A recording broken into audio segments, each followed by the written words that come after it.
So, hi there, it's Denise Eckert from Bounce Me Coaching, and I love coming on here and sharing different practices, techniques, and ideas to lower the stress in your life. And today I got La'Quita Monley. Hi, LaQuita. Hi. And she's going to talk about the pressures that we put on ourselves and what success can mean to us. Now, what is it that you actually do, LaQuita?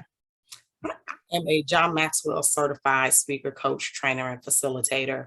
And what I do, I use those tools those leadership and personal development tools that I've learned through the John Maxwell organization to help individuals find their particular places of courage, destiny, and power. And I'm able to do that through lunch and learns, masterminds, webinars, one-on-one coaching, and group coaching sessions. Nice. Now we've got, okay, so what does success mean to us? And I know everybody, that question is so intense and we can put so much pressure on ourselves. And what do you recommend? I recommend that an individual or a couple or family, that they really take the time to figure out their own individual core values. Like who am I? What's my purpose? What do I exist to do? What is it that I'm passionate about? I recommend that people start there. And as you're able to clearly define those things, then it's easier for you to figure out what success means to you. Because what I found out, in these few short years I've been blessed to be on the planet, is at different stages in our life, success means different things. But one of the most detrimental things is when outside influences are determining for you what success looks like. And so when that happens, I'm not saying that you won't achieve whatever that success is, but you'll be unfulfilled. It's like you're always chasing after something, but never getting to a place of fulfillment. Yeah, that is so true because even when I was growing up, I grew up in the busy, being busier, being stressed is being more successful. And in the last few years, because I went into burnout a couple times where I went, no, this is not what I want. Mm-hmm. I don't want the large house and the fancy this and the 200 staff under me. I want this, Yes. and it's funny because it's what we decide our own success is. But, even on social media, you look at the different posts of people and you see different things where all of a sudden it's like, should I want more? Mm, exactly. And that's really good because again, that's one of those outside influences that are seeping in and kind of, subconsciously saying, this is what you should want and this is what you should achieve and all of these different things. And I was doing a keynote with a group of ladies recently. And in that keynote, the whole conference was about stepping outside of gender roles. And I'm pretty traditional. Now, with that being said, I am not the happy housewife, but if that's what you like, then great. And that's really what I spoke about with these ladies. It's like, look, don't let what current culture is saying determine what success means for you. If you are that, really traditional woman, and for you, success means I'm married, I've got kids, I am the happy housewife, I'm homeschooling, or if I'm not homeschooling, I'm the PTA mom and I'm available to do all these things. Well, guess what? That is great. That is you. Own that, walk in that. And if that's what success looks like for you, don't let outside influences tell you that if you don't have upward mobility as a C-suite individual and some Fortune 100 or 500 company, then you're missing the mark. No, that's not the case. What success looks like to you as an individual can only be defined by you. And if you're in relationship, that's a conversation that if I am 100% whole in who I am, then I make a much better partner. I make a much better partner, and my partner is connected with me because of that. So, and if you are that ambitious woman that wants to be that upwardly mobile C-suite exec, then by all means, do what you need to do that and live the life that you want to live and be fulfilled in it. But again, and if having kids and a husband and all of those things are not what you want, then sis, don't do that. Do what is best for you and define what success means for you. And don't let outside entities, consciously or subconsciously, allow you to pursue things that eventually won't bring you any fulfillment. Well, and when you're doing things that you really don't are not aligned with you, it creates that stress, and then you creates that frustration because you're really doing things that you don't want to be doing. Exactly. Exactly. Now, what steps can people take to get to that point where they are more clear? Great question. So one of the first things that I recommend for my clients is it starts with our daily activities, the daily things that we do that become habits that create a lifestyle.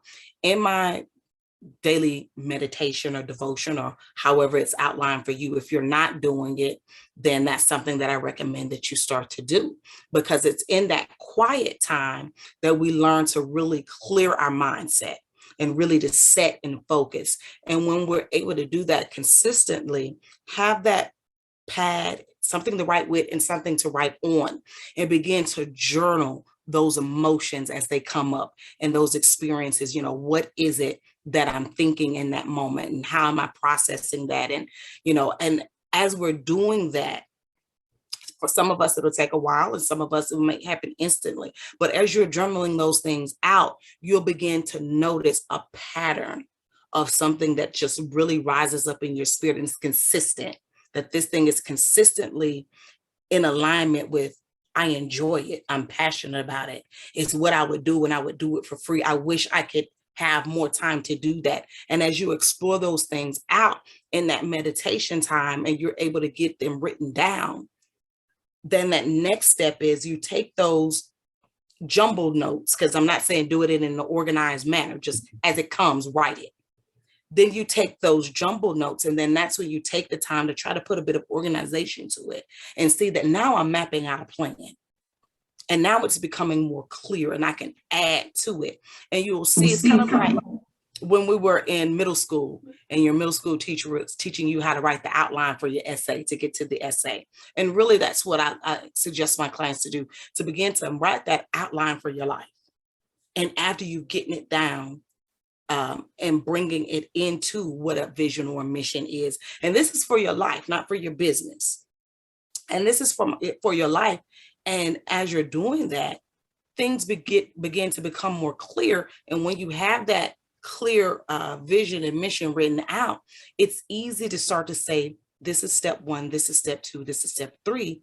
Let me begin to walk in that direction. Let me begin to position myself around like-minded individuals that can help me begin to pursue these things that I'm passionate about. But step 1 is learning to develop that quiet time and that time of meditation, so you can really set yourself and and clear your mind and clear out the clutter. I like to say, clear out the clutter so you can get clarity. Yeah, that's so powerful. I mean, just sitting back, I know at the beginning it's hard to do because you feel like you should be doing other things. But when you really get clear, I mean, then you can even clear your schedule, make more time for the things that you enjoy to do or you want to be doing. Yes. And yeah, that is so powerful. Now, with clients, how do you work with them? Like, so once they become clear, I guess then it's usually creating boundaries and decluttering. Yeah. So sorry. No. So when they're decluttering, like it, and so I'm in that clear space and the client, and we're at that point, and the client has a clear vision, the next step that I ask the client is, okay, what is it that you want to maximize from our session? Like, what is the next step that you feel in your spirit? Because it really doesn't matter what I'm thinking in my mind, because my path that I wrote out to success is unique to me. So now what is it that you feel is your next step? And then we talk that through. And as we talk that through, if it really is the right next step, we're able to put those pieces together. If it's not the right next step, we can talk through that and make the necessary adjustments. But really at that point, my role is really just like a guide, if you will, to help them work out or talk through those processes, because the keys to your success are already inside of you. It's my job to help you unlock that. To show you are the master key. You are the author to your success journey. And oftentimes women just need to own it. Like, it's great to hear you say it. It's great to even say it as an affirmation, but they have to believe it and own it. It's so much bigger than just saying that daily thing. It's helping them get to the place where they're owning that and they're proud of it, no matter what it is, and not allowing anyone else to minimize what they've determined success looks like to them and the journey that they will take to get there. Wow, that's so powerful. Because we rely on a lot of different avenues, like even social media. You look at, oh, what's so-and-so doing and what's so-and-so doing. And it is a world of judgment, comparison. Mm-hmm. And when we do that, we feel that we're not good enough. Mm-hmm. But meanwhile, it's what do we really want, and getting that clarity.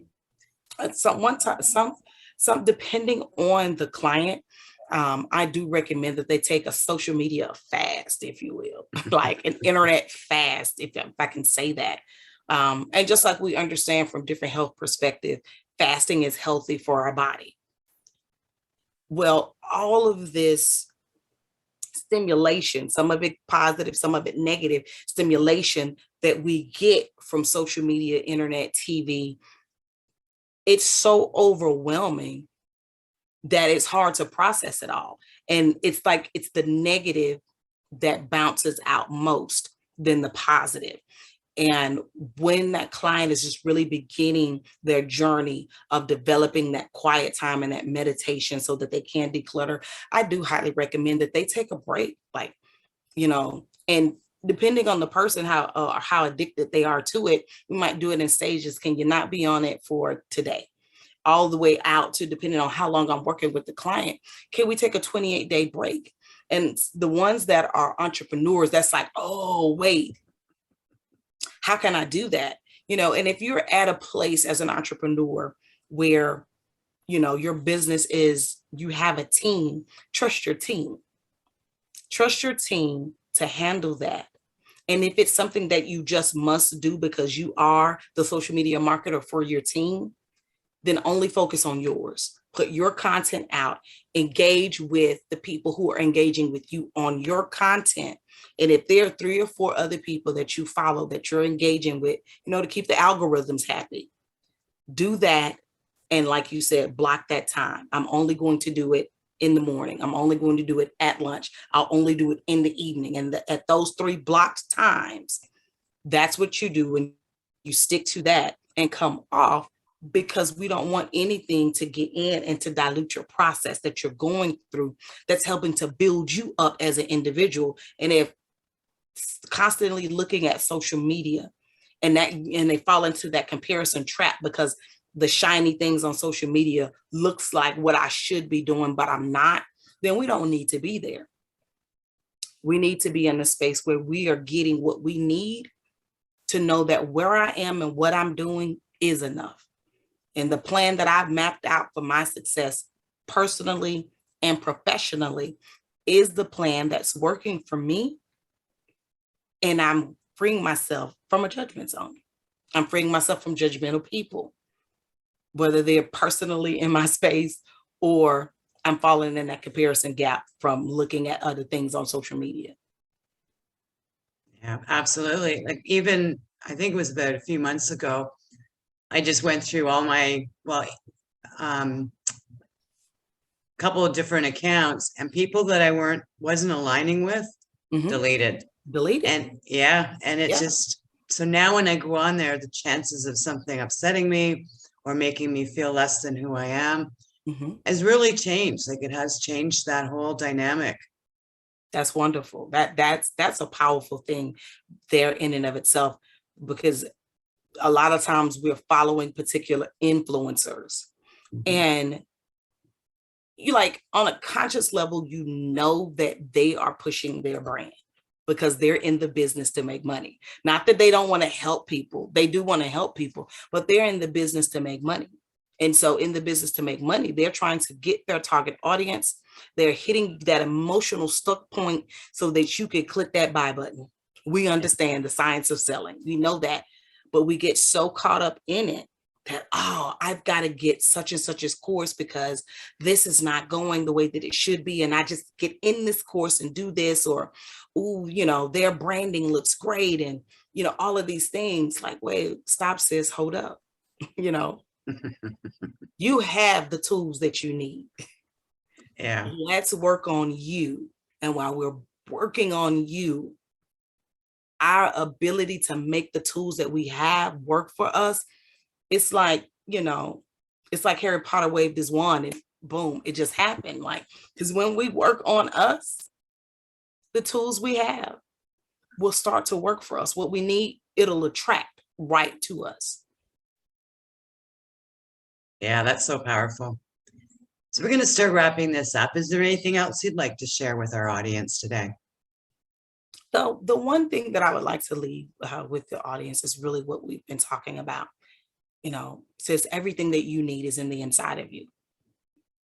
Take the time to unlock your superpower, whatever it is. You are your superpower. Unlock each precious part of you one piece at a time, and don't let anybody devalue that. Don't let anyone or anything devalue that. And if anybody is in your space and they're not pouring in positivity, then they no longer need to be in your space. And the people who are, just that reciprocal relationship, and you'll walk in that greatness of who you are. You're doing it every day. You just have to own it and realize it. And everything that you desire, once you've mapped it out, it's yours. It's already there. You just have to go and grab it and own it. I love that. And yes, it's all inside of us. You know, we just need to stop pressing down who we are and becoming authentic with ourselves, basically. Yeah, exactly.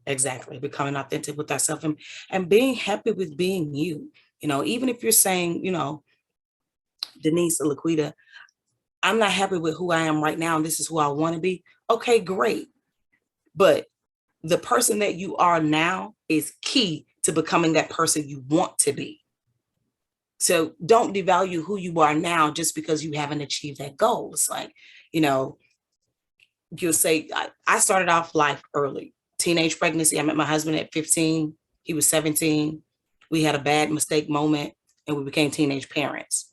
That teenage parent that I was in the early 90s is not the woman that I am today. However, had I not had that experience as a teenage parent, I would not be the woman that I am today. Because no matter what we've been through, those things that we've overcome help us to be the wonderful people that we are today. You know, one day I'd love to have doctor in front of my name, but I'm not going to devalue who I am today just because that doctor is not in front of my name. I know I'm empowered to be that one day. So I have to love who I am where I am. Wonderful.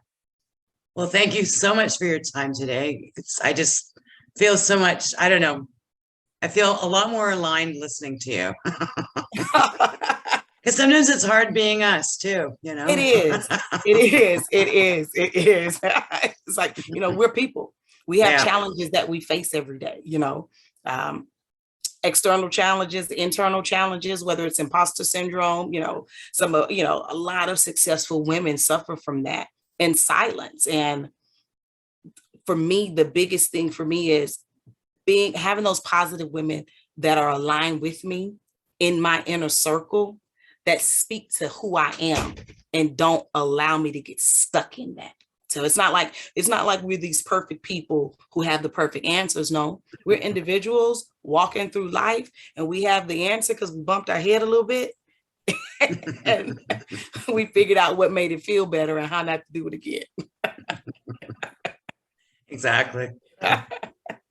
Awesome. Well, wonderful. So I'll put all your information in the show notes. So if someone wants to get in touch with you, there it is. Yes, Thank you yes. so much for your time today. It was Oh, just thank you so much for having me. It's been an amazing pleasure being here. okay. Thank you. Just a final note, if you're struggling with burnout or chronic stress, I have free resources such as a podcast, Facebook support group, my blog. To get these free resources, please visit my website at www.balance-me.ca. Now, this is Denise Eckert signing off, and contact me if you're looking to create a happier, more balanced lifestyle today.